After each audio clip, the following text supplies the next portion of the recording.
Estás viendo La Quinta Columna.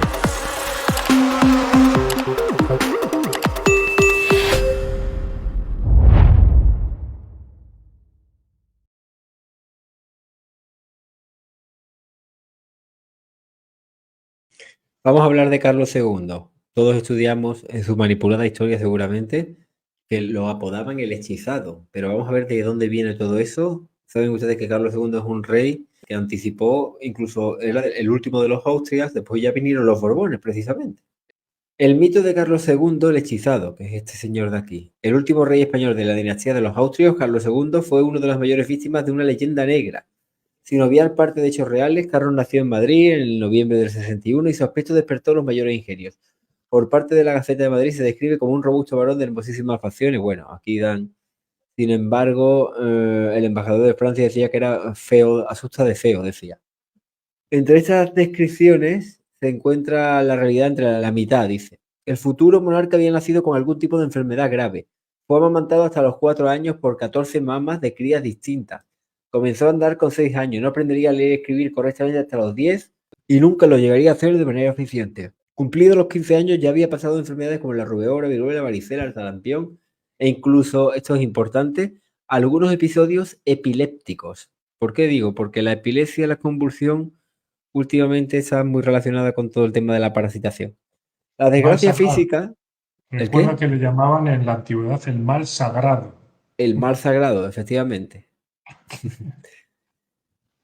La desgracia física se había cebado con el heredero a la corona española. Otro mito muy sonado fue el referido a los episodios de exorcismos, ya que según la leyenda dice, con 14 años el joven Carlos fue hechizado con un chocolate maldito que tomó, llegando a acusar hasta a su propia madre, Mariana de Austria, de haberle enfermado con la colaboración de Fernando de Valenzuela. La leyenda de la maldición por el chocolate caliente fue cogiendo fuerza gracias al confesor del monarca, Fray Froilán, que aseguró que había sido el propio Lucifer quien había realizado esta labor. A mí me llama la atención, digamos, la interacción de este tipo de entidades precisamente con personas de la realeza. No me llama la atención porque cuando tuvimos la entrevista con Steve Colbert nos hablaba que el patrón de implantación era ese. Napoleón también fue implantado justamente en la Gran Pirámide con ese encuentro que tuvo con... Va cuadrando todo, ¿verdad? Vamos a ver. Sí. Sigue más adelante, pero si tuviera la posibilidad de saber qué experiencias tuvo ese hombre, que no era el chocolate que le dio su madre, mucho menos, algo pasó ahí, ¿sabes? Pero el hombre estaba buscando en el chocolate la causa de la diarrea mental que le vino encima. O sea, el hombre dice, aquí qué coño me ha pasado. Y está el hombre, pues, el chocolate que me dio. Ya sabéis lo que están diciendo ahora estos, que los males vienen del qué.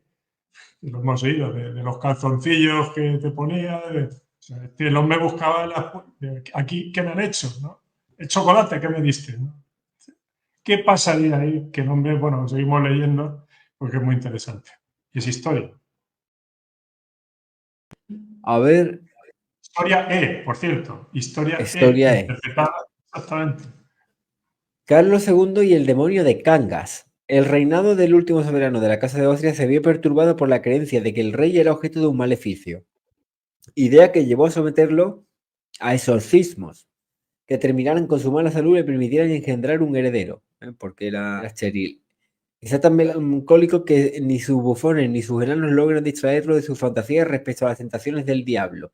Nunca se cree seguro si no están al lado de su confesor. Bueno, con el enfermizo Carlos culminó el problema sucesorio que había amargado la existencia de su padre, Felipe IV. Este había tenido decenas de vástagos fuera del matrimonio, entre ellas Juan José de Austria, el único al que había reconocido como hijo suyo. Pero sus dos esposas solo le habían dado 3 varones: Baltasar Carlos, fallecido a punto de cumplir los 17 años, Felipe Próspero, que no llegó a los 4, y Carlos, el único que alcanzó la edad adulta. Bueno, muchos desgraciados ahí. Carlos, y iba a decir neuromodulado, parasitado, seguramente. Ni hijos ni salud, el demonio de Cangas. Mientras la sucesión se alejaba, la salud del rey empeoraba. Desde enero del 1696 padecía desarreglos gástricos, temblores convulsivos, pérdidas de sentido y otros achaques a los que los médicos no lograban poner término. Interesante esto. Con un rey enfermo e incapaz de engendrar un hijo y con la corte sumida en turbias maniobras políticas a propósito de la sucesión del trono, se planteó la cuestión de los hechizos del rey. Poco a poco se había abierto paso la idea de que la decaída salud de Carlos II se debía a una actuación diabólica, hasta el punto de que ello se trató en el Consejo de la Inquisición, que sobreseyó el asunto por falta de pruebas, pero el monarca supo a qué se atribuía su estado físico y en enero del 68 recibió en audiencia secreta al inquisidor general, el domenico Juan Tomás de Rocaberti, y le rogó que se aplicara a descubrir si estaba hechizado. Rocaberti expuso el consejo de la Inquisición lo que le había sugerido el rey, pero los consejeros estimaron que no había pruebas de actuación maléfica, por lo que no cabía someter al monarca a rituales que solo podían perturbar su paz de espíritu y tranquilidad de la corte. El inquisidor no quedó satisfecho con la respuesta y se puso en contacto con el nuevo confesor del rey, el dominico Froilán Díaz. Este supo que un antiguo compañero de estudios estaba exorcizando a unas monjas del convento de la Encarnación poseídas por el demonio en Cangas de Tineo, la actual Cangas del Narcea, en Asturias. Fray Froilán se propuso sonsacar al diablo de Cangas la verdad acerca de los hechizos del rey, para lo que le pidió permiso a Tomás, obispo de Oviedo. Ni el inquisidor ni el confesor hicieron caso al obispo y en junio del 98 Rocaberti ordenó a Fray Argüelles que conjurase al demonio y le preguntara si los soberanos estaban maleficiados. Con ello no solo actuaba a espaldas del Consejo de la Inquisición, sino que contravenía las disposiciones canónicas que prohibían interrogar al demonio espontáneamente. Anda. El 9 de septiembre el diablo respondió por boca de las monjas que el rey estaba doblemente ligado por obra maléfica, para engendrar y para gobernar.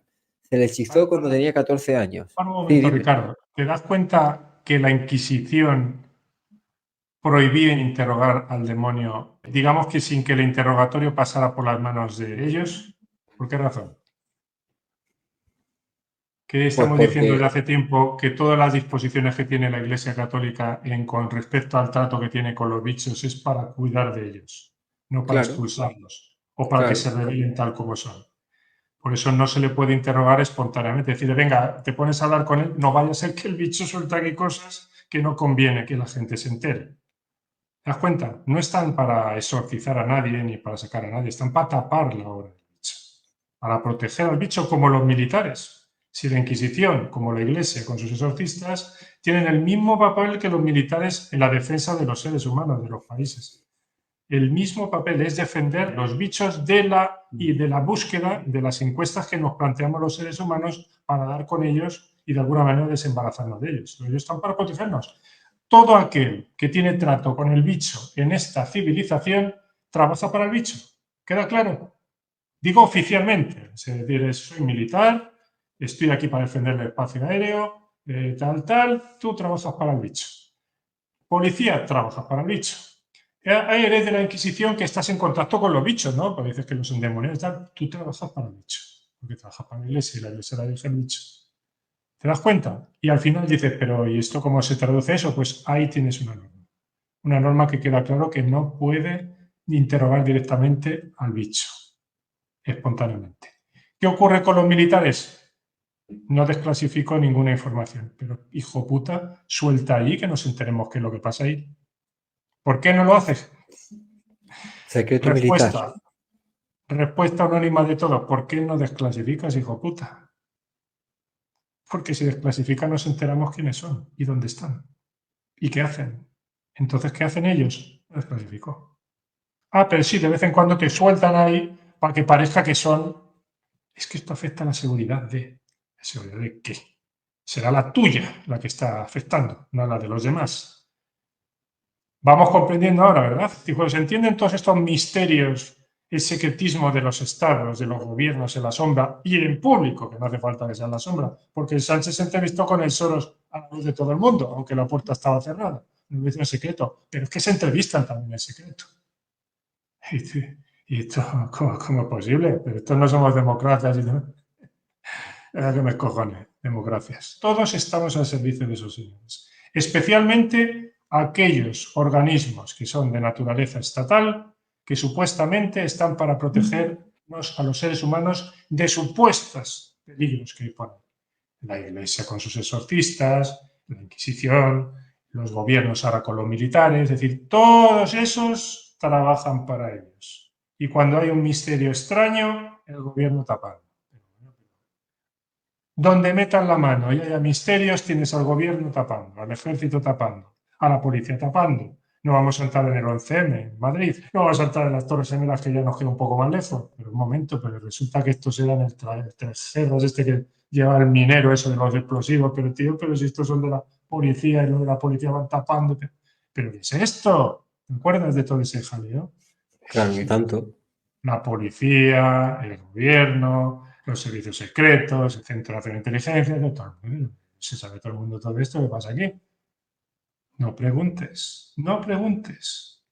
Esto es el mundo donde viven los seres humanos. Todos son misterios y detrás de la mano de los misterios está siempre la muerte, el sufrimiento de los seres humanos y detrás de todo ese sufrimiento están los seres humanos a nivel oficial colaborando, pero ordenados por los bichos. Por eso nadie, ni siquiera los que están ahí en el CNI, en los gobiernos, saben ni siquiera quién los dirigen. Solo saben que hay un teléfono que les dice, yo que te puse ahí en algún momento, porque a Felipe González ese no nace ahí en el PSOE, ahí de pronto se le cambia los pañales ahí de presidente de... No, alguien lo puso ahí, parece ser que era la CIA, la que montó todo el aparataje del PSOE en España en los años 70, y claro, ese no nace ahí. Pues ese que le puso ahí, en algún momento recibió un telefonazo con el tema de las niñas de casa. Esto está tapado. El otro, lo mismo, da igual, si cualquiera que pueda decir, pero bueno, ¿qué está pasando aquí? ¿Qué escándalo es este? El Aznar, con el tema del 11M. Estos no hay que buscarlos allí en los montes, allí del Sahara, decía, ¿os acordáis? Sabía de dónde venía. Pero sin embargo, lo único que sabía es que había recibido un telefonazo, te vas a salir del gobierno en estas condiciones, a pesar de que te has pasado 10 años ahí de luz, de éxitos y de triunfos, que te crees que eres Dios, te vas ahí a codear con el George Bush ahí a su rancho y empiezas a adquirir un tono con un acento tejano, que yo no sé qué clase de inglés era aquel, pues eso lo vas a pagar caro. Cuando salgas del gobierno sales como todos los presidentes de gobierno en democracia, sales por la puerta de atrás a paliar. Y claro, eso no le hizo gracia. Pero como estaba puesto por ese que le llamó, cerrojazo en la boca y no soltó de dónde venía el tema del 11M. Y así estamos los seres humanos hasta los cojones, señor quien sea, hasta los cojones de vosotros que trabajáis para auténticos bichos. Así os pudráis en el infierno todos por el sufrimiento que generáis a gente como vosotros. Porque dejáis que todos los seres humanos sufran y os pensáis que eso no va a caer sobre vosotros nunca. Que hay un mundo después de este. Y ya me gustaría a mí estar presente el día que os toque el juicio ese donde vamos a pasar todos. Vamos a estar allí aplaudiendo muchísimos que ahora lo estamos pasando muy mal por vuestra culpa.